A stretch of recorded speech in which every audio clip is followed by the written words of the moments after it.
Hello, my beautiful friends, and welcome to Tailor Made Beauty by Kris. Today's video is going to be the first in a series that I'm doing on menopause and hormone replacement therapy. I have decided that I am going to get hormone replacement therapy, and today I want to share with you why and how I got here. So what I need to start off by telling you is I was absolutely shocked to learn this past week that I am post-menopausal. I am 51, and not only am I post-menopausal, I have been post-menopausal for over a year. WTF, okay? I thought I was perimenopausal. I thought I was going through menopause. And I find out now that over a year ago, my doctor could have told me I was postmenopausal. Blows my mind. And what it shows me and what I've been learning is that our doctors, for the most part, don't have a freaking clue about menopause.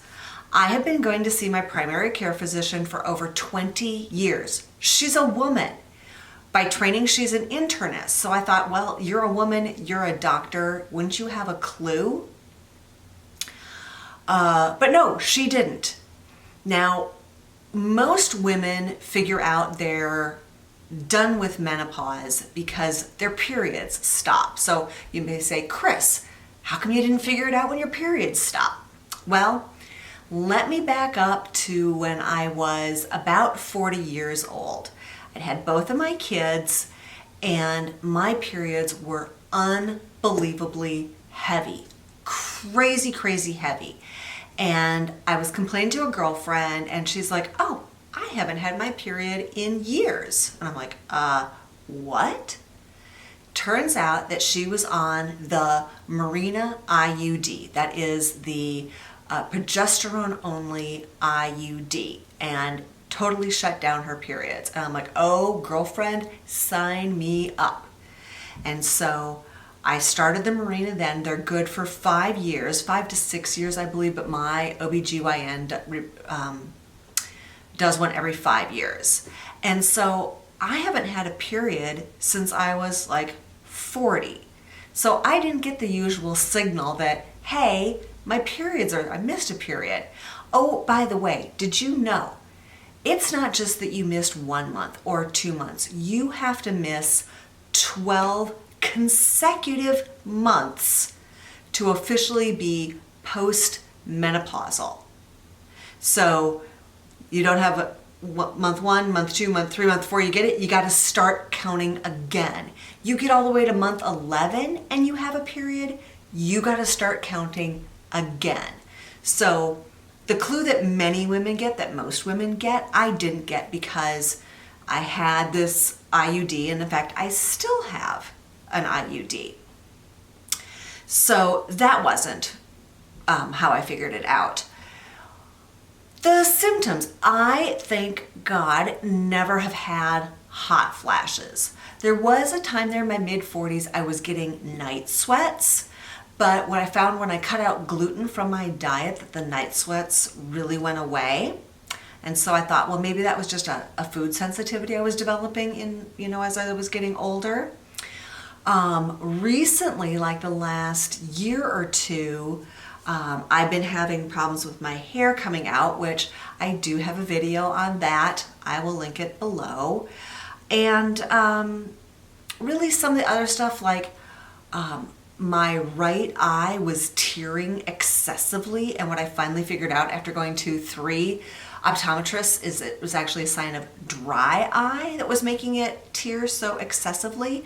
And oh, FYI, dry eye, dry nose, dry mouth, those are all signs of menopause, because not having that estrogen in our system dries everything out, including our lady bits. So I watched a video that Angie Hot and Flashy, who is my holy grail, did with Dr. Barbie Taylor. She used to call herself Menopause Barbie, which I thought was so cute. She now calls herself Menopause Taylor. She has an amazing YouTube channel. I will link it below. Anyway, I watched the video that they did together, and I'm like, you know what? I believe this woman. She's done so much studying on menopause, and I didn't feel like I had a really good resource for menopause knowledge between all my doctors. And so I did schedule a 1-hour phone consultation with her, which I just had a few days ago. So what I learned from her and watching her videos was my doctor, when she does my annual blood work, a year ago ran something called FSH.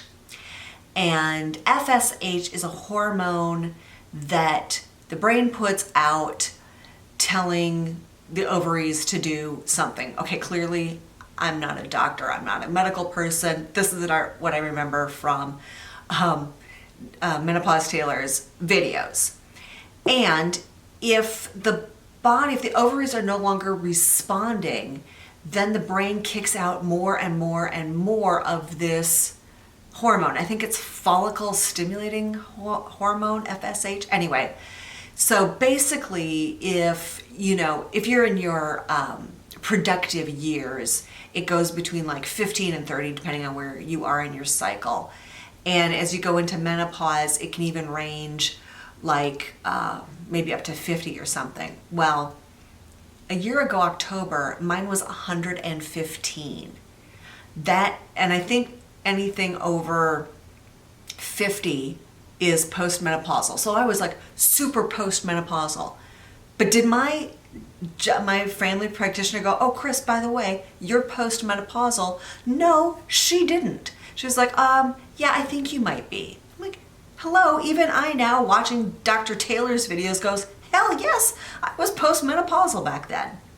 Anyway, all right, so as now a postmenopausal woman who is kind of still bothered with some symptoms. Sometimes I get the insomnia, the acne, the acne like freaking crazy. I have most of it covered up right now, but I am getting this cystic acne again, and it's driving me nuts.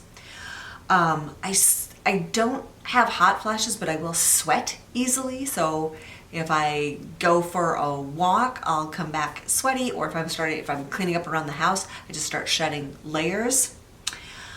But honestly, the real reason for going on hormone replacement therapy is protection against disease.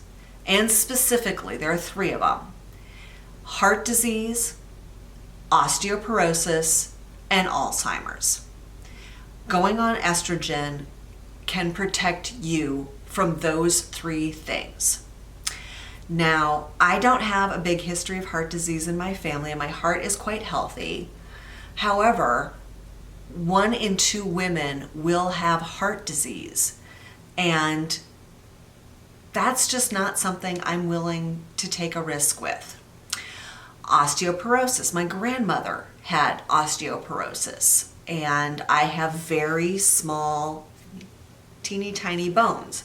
So I am concerned about osteoporosis. And of course, none of us want Alzheimer's, right? We will do anything to prevent that. There are potential risks with hormone replacement therapy. There was a study that came out years ago that talked about this huge increase in blood clots and breast cancer. Dr. Barbie talks about the numbers in that study, because I believe it said they were 100% increases. And guess what? There were 100% increases. There were, it was a study of like, I think 10,000 women, and it went from 8 of them having breast cancer to 16 of them having breast cancer. And the blood clots were similar, like it went from 6 to 12. So yes, were those 100% increases? Yes, they were. Were the numbers still really teeny, teeny, tiny? Yes, they were. So I've looked at a lot of documentation, I've read a lot, and for me and my lifestyle and my health, the benefits far outweigh the risks. One of the things that Dr. Taylor really emphasized in our consultation was for me to get a bone density test. So I have a baseline for my bone density. So that is something I'm going to do. Now that I have decided that I am going to pursue HRT, I need to find a doc to work with me. And she really emphasized finding somebody I'm comfortable with, because this is someone I will know the rest of my life. This is like a marriage. And so there is a website that lists providers that are certified in menopause, and I will link that website down below for you.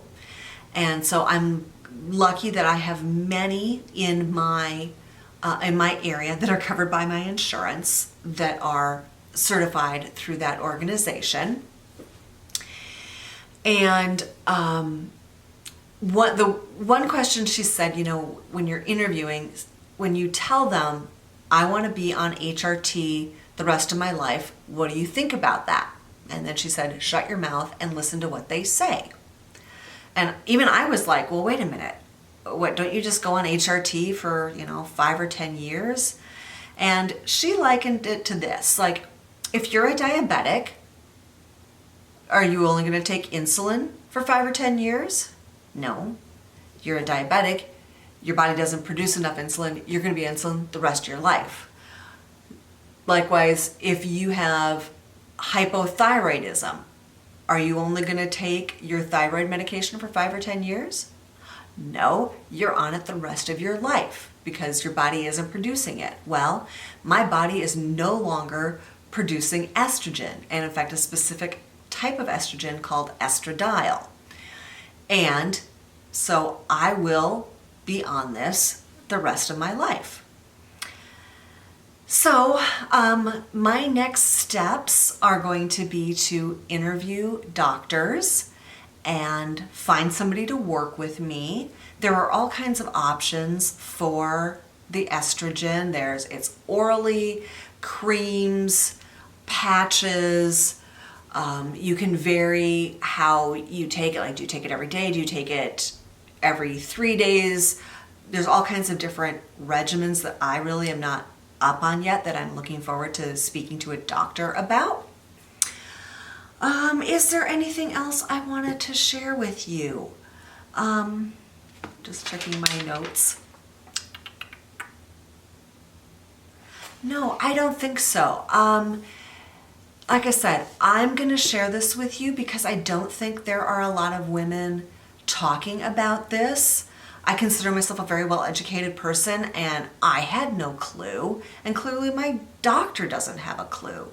So this is my way of sharing it with you and hopefully providing you some information that you can go do some more research if you're interested and find the best solution for you. Where are you in your journey? Have you got any questions? Let me know down below. Thank you so much for joining me, and have a really fantastic day.